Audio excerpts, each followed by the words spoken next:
Hello everyone, let me present to you Dave Sweeney, the Chief Customer Advocate. Dave is responsible for ensuring that actions and plans of VMS software are in line with the needs of Open VMS customers. Along with advocating for customers, Dave leads the software support and training teams. He has been working with Open VMS for over 20 years, since DEC times. Hello Dave, good to see you. Hi Igor, nice to see you. VSI is about to ship OpenVMS on x86 to first customers.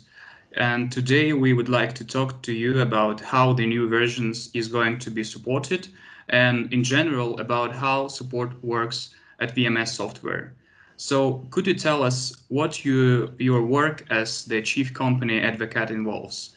And maybe how long have you worked at customer support? How long have you worked with VSI?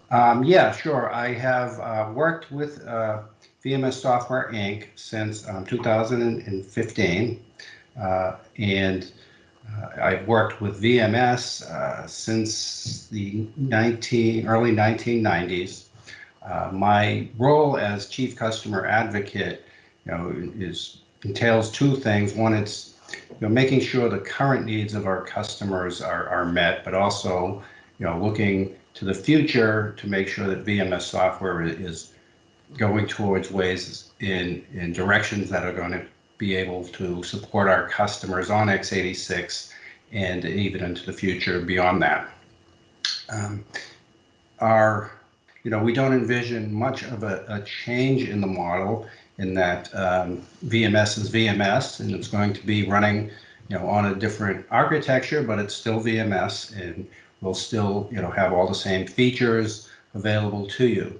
The differences will be we're going to be running in a virtualized environment now, so that's something else that we're going to have to help customers with, is setting up VMS in the virtual environment. And then also we will support some bare metal machines too, and there'll be just differences in how you interact with the console and the hardware.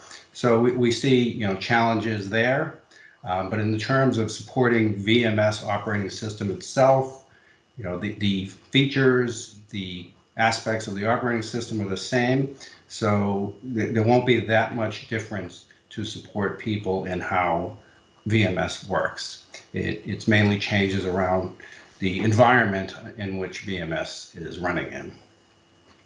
There are so many kinds of commercial software in the world.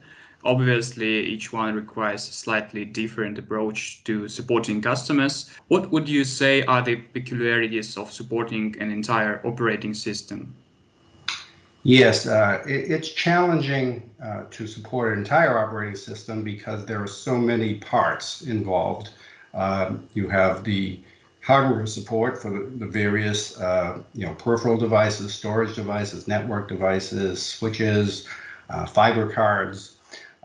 And then you also have the system management support, the application development support. So the challenge is it's a wide spectrum of many different diverse products. So you need people who have a knowledge across many different areas, know the operating system as a generalist, but then we'll also have people who specialize in need people who specialize in certain areas, like you'll need people who specialize on network, people who specialize on memory management, process management.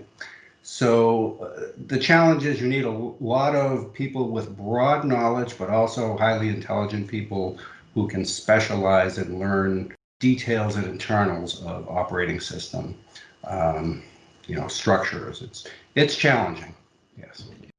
OpenVMS has changed a lot since started. New features appear, old features become obsolete. There are many old versions of OpenVMS still out there. How does this affect support?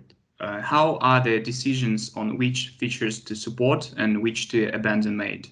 Yeah, that's a good question, because many of our traditional customers who've been on OpenVMS for a very long time still run some older products that are very important. to their environments, and we make sure that we support and have plans for those products going into the future. Some of them might be something like DataTree, which is an older database with a query language, which many customers use. On the other hand, customers moving forward, want to move to more industry standard open source type of solutions.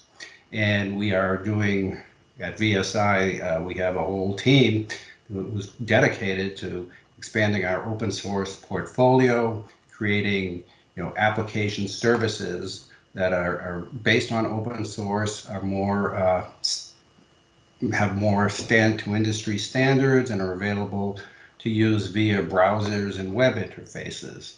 So it's kind of a balance.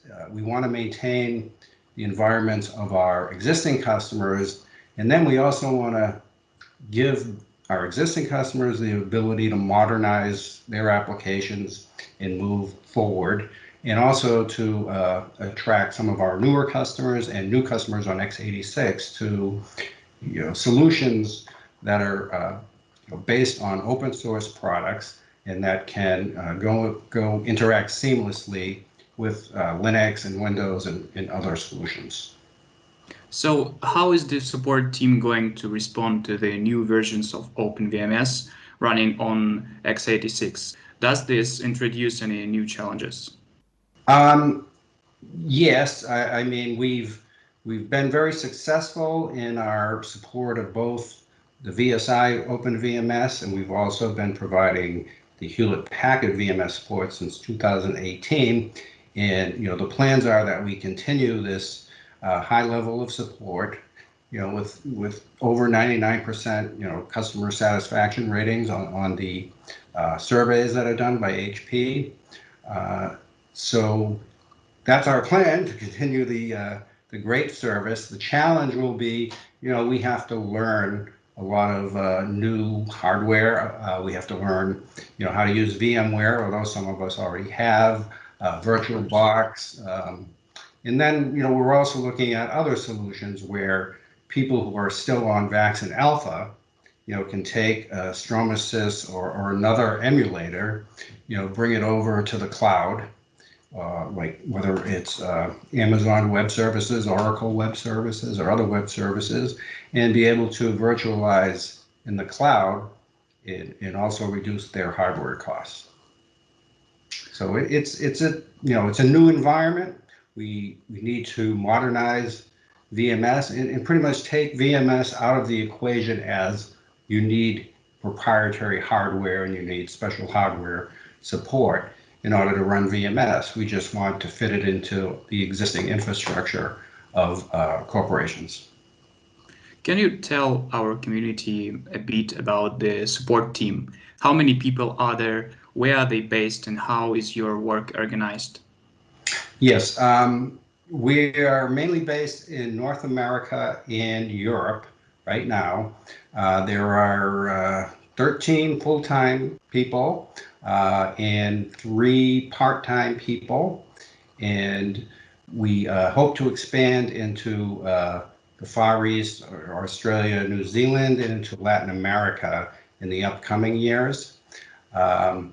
The support is run through right now a phone call, 24/7 phone call support, but also the standard support at vmssoftware.com, where you can email questions and issues. And then we have operations in place where the appropriate or the best engineer for the type of problem being reported will receive that report. We have certain SLAs that need to be met, depending on the customer support level, to respond to the customer, keep them updated with what's the current status of their case, and if necessary, elevate the issues to engineering and provide fixes to the customers. We have many operating procedures in place that will ensure that if we need to elevate a case, that R&D, makes the fix. The fix is run through quality assurance. We'll offer the fix to the customer to test prior to, putting it out in official release. So we've had a very good success rate in when we put out a fix, not needing to rework any problems with that. So we have very good procedures in place with both R&D, quality assurance, and technical support to make sure our customers can get a quick, reliable, dependable fix. And there is more interesting question. VSI has what is called professional services. How is that different from support? Yes, well, there's, sometimes when customers want to have some big, project plan, for example, moving a data center, from one location to another, they might require assistance to plan, the data center move, and to execute the data center move, and then to ensure that the systems come up and are operational at the new data center. And that's one example of, that is not covered under your VMS support contract because, it's totally related to hardware and moving. So VSI can provide professional services to assist you, in the planning, in the execution, and then the implementation of your data center move. Another thing that comes up is, customers are going to come up with certain, questions that, aren't really related to the operation of VMS software. They might say, hey, I'm bringing in some new storage, how do I, migrate all of my data to the storage? And in general, we tend to help out in that area. But if you want to make sure that the storage configurations are done correctly and that you can execute a plan, we're willing to give you professional services and resources to go in, plan the storage move, give you the procedures and run the procedures to migrate your storage. So things like that are professional services. It is sometimes a hazy line between professional services and support. I think you need to look at support as this is an issue with the operating system itself, with a feature of OpenVMS not behaving as you expect. And then we can, determine, oh, okay, this is a problem with VMS, or, this is some other issue in the environment, and those are support. But when you start going outside of that area, it moves into professional services. And one other thing, if I may, we see that the experience level of the OpenVMS, customer base is getting younger. Okay, and so many of our newer people have experience in Linux, Windows, but not much in VMS. And support isn't there necessarily to handhold people to go tell them how to do things. In that case, what we have is we have a training group which has both online training courses that these people, new administrators can take.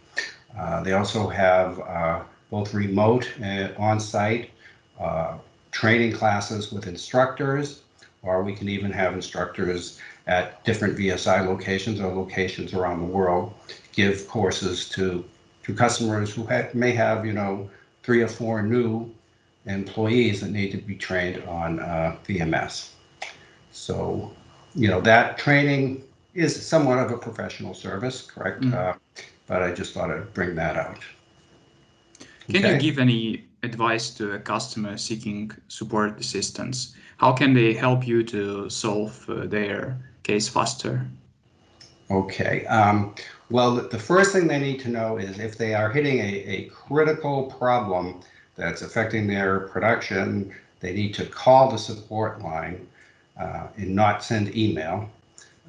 Just because there's somebody on the phone 24/7 they'll get a response immediately, and we can start the action immediately. If you have an email, there may be some lag. It could be from 1 minute to an hour before the email is noticed, depending on what's going on and how much activity there is. The next thing is to provide us very good information on the configuration. One critical piece is what has recently changed in the environment that when you started noticing this problem happening, did you change any system files? Did you install any new software? So forth. That's always a good piece of information to have.